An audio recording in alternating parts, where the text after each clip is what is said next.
What's good, ladies and gentlemen? Welcome back to another What If. Now today we're going to be covering part 2 of What If Deku had a rage quirk.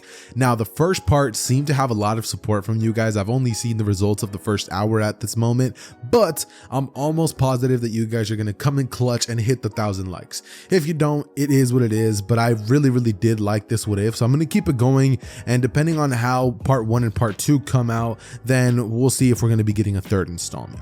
That said, enjoy. Hey Ross, sauce it up.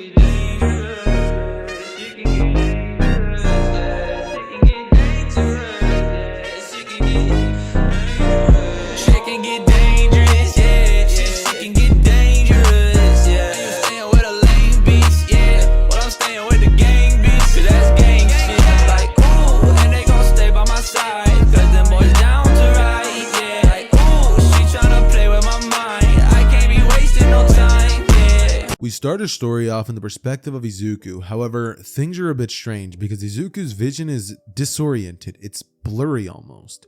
But finally, we zoom in on Izuku and he would slowly begin to get out of bed.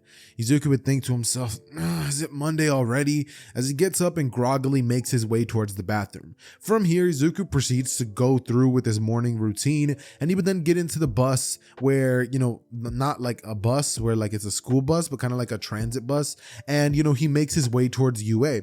On this day, his mom would have been busy, and, you know, she would have been out running some errands, and Izuku decided, you know what, mom's busy, I'm gonna just take the bus. So he does that. And what ends up happening is Izuku just makes his way to the school, right?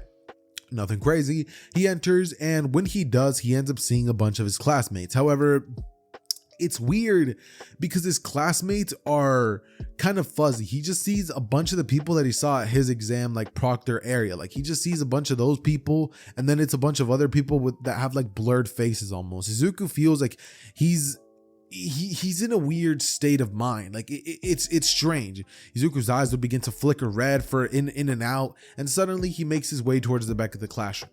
Izuku would be thinking to himself that he just needs to take a nap, and he would put his head down as finally Uraraka would walk into the classroom, see Izuku with his head down, and actually not even go up to him. She proceeds to just sit down, as at this point Mr. Aizawa would go on to pretty much give everybody directions on what to do.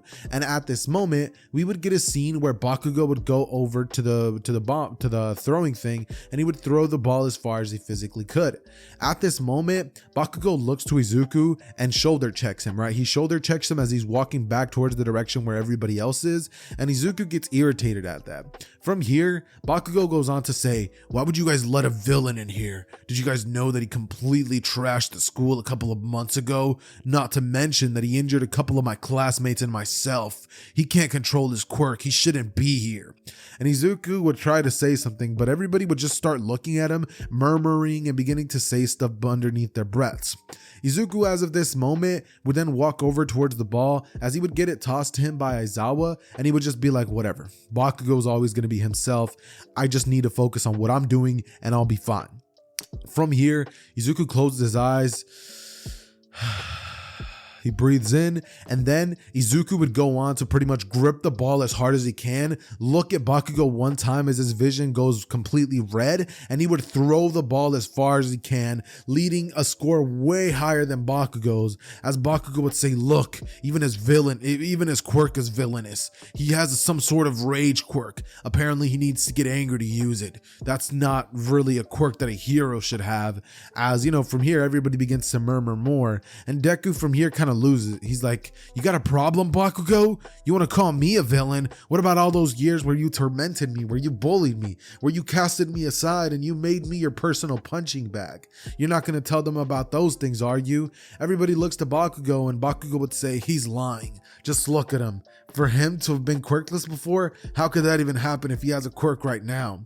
And Izuku would say, you know I was a late bloomer, stop lying to these people. As Bakugo says, I don't know what you're talking about, but if you want to try me, you can right now. And from here, Izuku goes over towards the direction of Bakugo and tries to attack him, but Aizawa stops him with a scarf and tells him one more move like that and it's all over for him. As Izuku would grit his teeth and continue on with the exams, right? Izuku, as of this moment, would go over towards the direction of the final thing, and Bakugo, when Izuku's like 50-meter dash would be starting, would pretty much end up like walking and getting in closer. And as soon as Izuku was about to start running, Izuku put his foot in the way, and Izuku just completely fell face flat onto the ground. Everybody would start laughing, and even Aizawa would chuckle under his breath, thinking to himself, "Go again, Midoriya." But at this moment, Izuku's vision would have already turned completely blood red, and Izuku would look towards the direction of Bakugo as he says, "You're not going to turn me into your personal punching bag anymore, Katsuki. I'm done." As he would lunge at the direction of Bakugo, and Aizawa would activate his erasure quirk, but it was almost be as if Izuku could not be stopped. Izuku would lunge in, and he would begin to clobber on Bakugo as his strength would be multiplied to great levels, half of All Might levels, right? And he would punch Bakugo far and far away, and Bakugo would try to use his explosions to fight back, but Deku was not letting up, and everybody in the classroom tried to stop him. But Deku was just getting angrier and angrier as the seconds went by, and eventually he lost control of himself. He eventually lost control of the wheel, and he just had to watch from a POV perspective how he completely clobbered everybody in his class. Himself, he didn't want to do that, but it was almost as if his body did everything on its own, and Izuku had no control over anything. Izuku, once he would finally be, calmed down, he would look to see as his teacher and all of his classmates were injured because of him. Izuku would feel terrible because of this, and it would be at this moment that Izuku would be screaming internally, "No!" as the camera would pan out, and we would finally see Izuku waking up in a sweat, just like completely worried about everything, as he realizes it was just a dream. It was just a dream. He looks at the clock and realizes he's about 20 minutes late for the bus, and he decides that he needs to just run to UA. He goes to school without even completing his morning routine, and once he enters the classroom, he would notice that everybody in there would already be seated and pick their assignments and sign seats and stuff like that. And following this, Izuku goes to the back, lays his head down, and decides that he's not going to let Bakugo get to him at all. Even if Bakugo tries, Izuku's going to be the bigger man, control himself, and not let Bakugo win. From here, Aizawa goes on to pretty much tell them the rules, and everything goes like pretty much how you guys would be expecting, except this time around Bakugo doesn't actually say anything about Deku, and it was all just in his head. Like, that's just how Deku views Bakugo, but Bakugo wasn't going to say anything to ruin Deku, as much as he does hate the fact that Deku beat him one time, right? But I digress. What ends up happening following this is we get a very, very nice scene in which Bakugo would pretty much go up to the thing, look at Izuku, and throw the ball saying, "Match that, Deku." And Deku, being the absolute Chad that he is, would walk up towards the podium and would immediately grip the ball as he says, "I'll match you, all right." Eyes glowing red for a split second as bam, it would break the sound barrier and go way further than Bakugo's throw would have gone at all, with nothing but his physical strength. Think about that. Nothing but his physical strength. And Bakugo looks to the direction of Deku and would be completely shocked. Gritting his teeth, he would think to himself that he can't let that slide. Following this, he would continue on with all of the events, and once they make it to the 50-meter dash, Izuku, having that little like premonition or dream, or kind of like what's it called, like lucid dream, he would know that as soon as he starts the race, seeing Bakugo all close, he would jump over the foot that Bakugo would extend over him and end up getting a better mark than Bakugo himself when it comes to the physical speed and stuff like that. And everybody would just start being completely impressed by Deku, and Bakugo would have to simply look up at the leaderboard, noticing that he got 4th place. He was behind Momo, Todoroki, and Deku. And Bakugo just can't believe it. Bakugo's shocked because in his eyes, he was still better than Deku, and the last time that he beat him, it was nothing but a fluke. That's what Bakugo was thinking. But it's almost looking like Izuku is actually truly and utterly a real match for Bakugo. Bakugo's starting to begin to wonder to himself if he was, if he was overestimating himself, and he would get very angry at the fact that he thinks that Izuku could actually match up to him. So now Bakugo's pretty much going to be training a lot harder and going to be trying to surpass Deku. That means that there's going to be a bit of bad blood and rivalry between Deku and Bakugo in this what if, but regardless though, we would finally get the end of the day and Deku would go home, only for us to flash forward to the next day at school, where they would ultimately be meeting All Might, who would bust in the door and everybody would immediately start cheering hearing, "Oh my," everybody just gets excited. It's exactly what you guys would think. Like, just imagine that, like, your favorite sports player walked into the room and then everybody just started going crazy. That's pretty much what happens with All Might, right?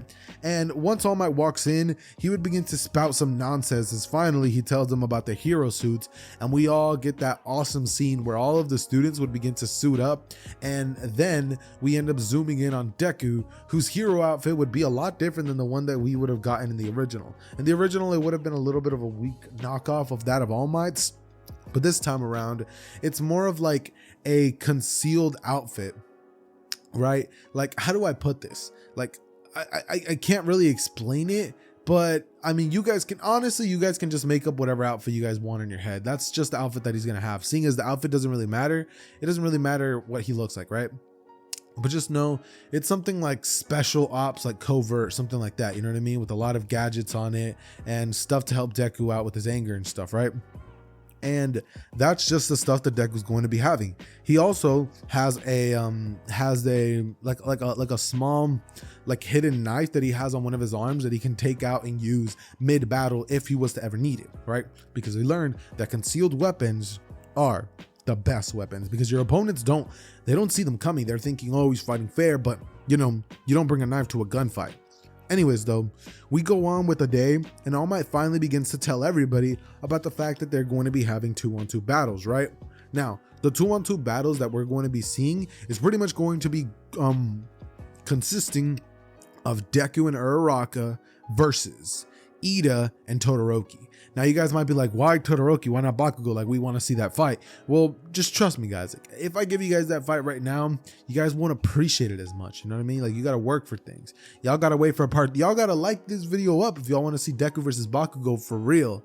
But anyways, though, what pretty much ends up happening is Deku and Uraraka would kind of like nod at each other, and they begin to talk a little bit, make some small talk. And Uraraka says that it's kind of like crazy that they both made it into the school. Right at this moment, Izuku starts like just making some small talk back with Uraraka, and eventually they make their way towards the room where they're pretty much going to make their game plan. They would pretty much just say that Izuku's going to be towards the front and Uraraka's going to be backing him up in any way she can. Izuku knows that her ability is to make things lighter, so maybe Izuku can just break heavy objects, she can make them light, and Izuku could throw them and toss them all over the place, giving Uraraka a bunch of rubble that she could potentially use during the battle. Uraraka would say that, that's actually really smart, and how did Deku know she could do that? And Deku would say that he noticed her when she was using her quirk outside, saying that he's a little bit of a brainiac when it comes to quirks, and that he is actually he really admires hers, because it's a very rare and unique quirk that consists of gravity,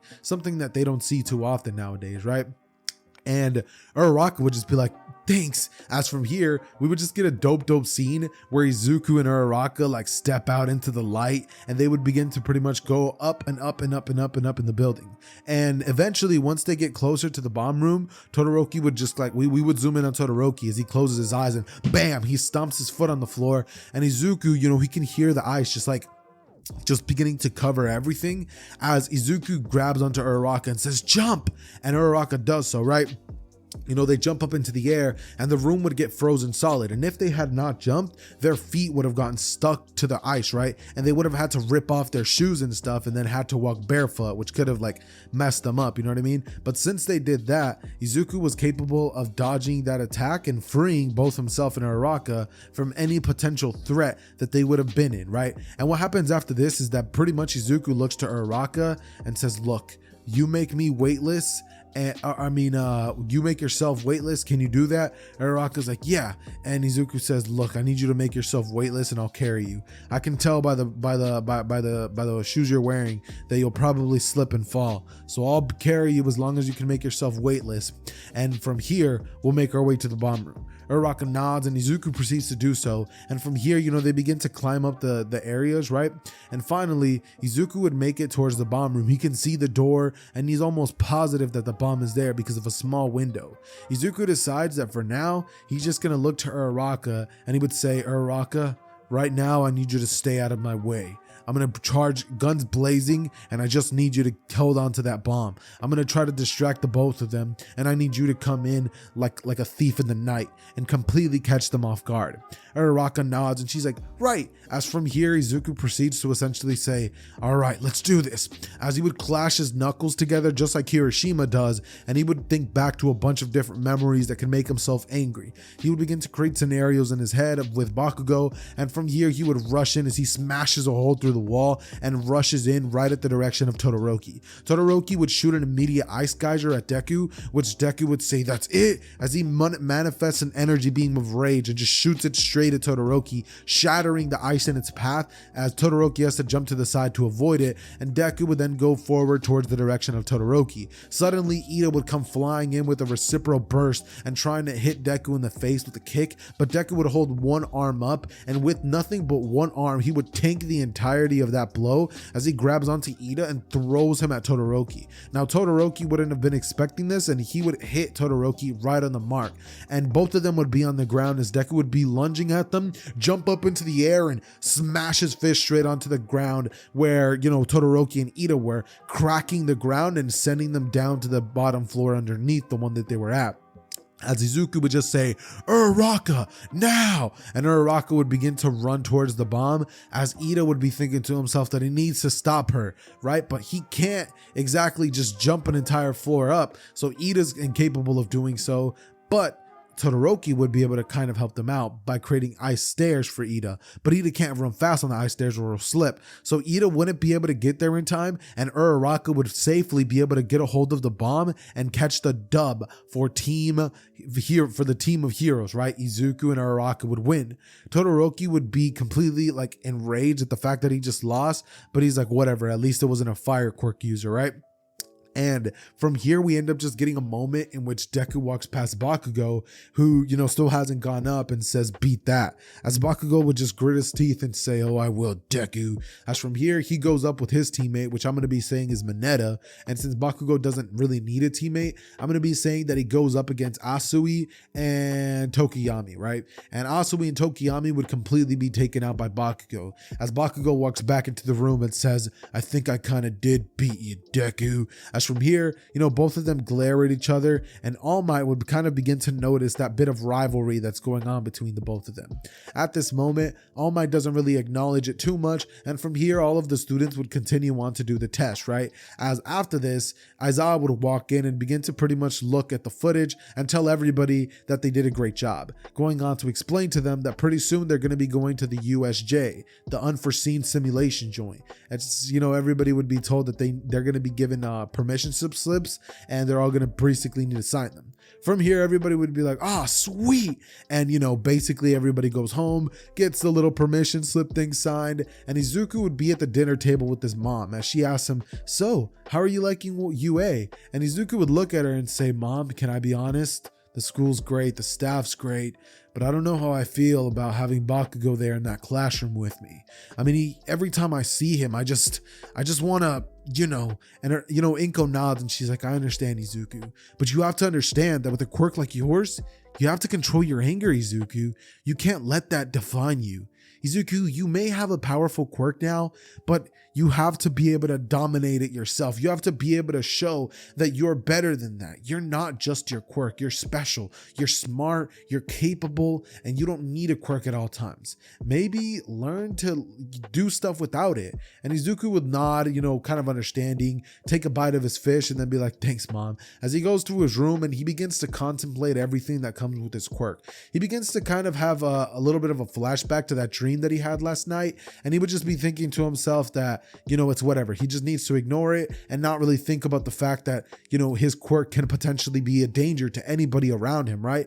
And Izuku from here would go on to essentially just go to his room, right? And just begin to look through everything that he has there and just begin to think to himself, It's time to binge some YouTube. Izuku from here would click on his favorite YouTuber's channel, self-plug, Xehther, as he would proceed to like the video so that he can get better boost in the algorithm, because, you know, you gotta help your boy out a little bit. But anyways, he taps on the video and then he begins to watch, you know, what if Deku, what if Naruto had Bakugo's explosion quirk, right? You should totally go check that video out. It's really, really good. Like, seriously, trust me, it's really, really good. Like, I worked super hard on it, like 3 weeks. But anyways, all the self-plugging aside, Izuku would proceed to essentially like watch the video, and midway he would get an ad and he's like, what's this, like, what's fandom? And let me tell you, as anime fans, we love to show our support to our favorite shows by rocking anime apparel. But something I'm pretty sure we can all agree on is it's so expensive. So I've partnered up with Fandom to bring you all affordable, high quality anime merch that you are sure to love. And if you use my code Xehther at checkout, you can even get an extra 10% off the already affordable merch. Keep in mind, it does come from overseas sellers, so its sizing is going to be different since it's overseas. That said, let's get back into the video.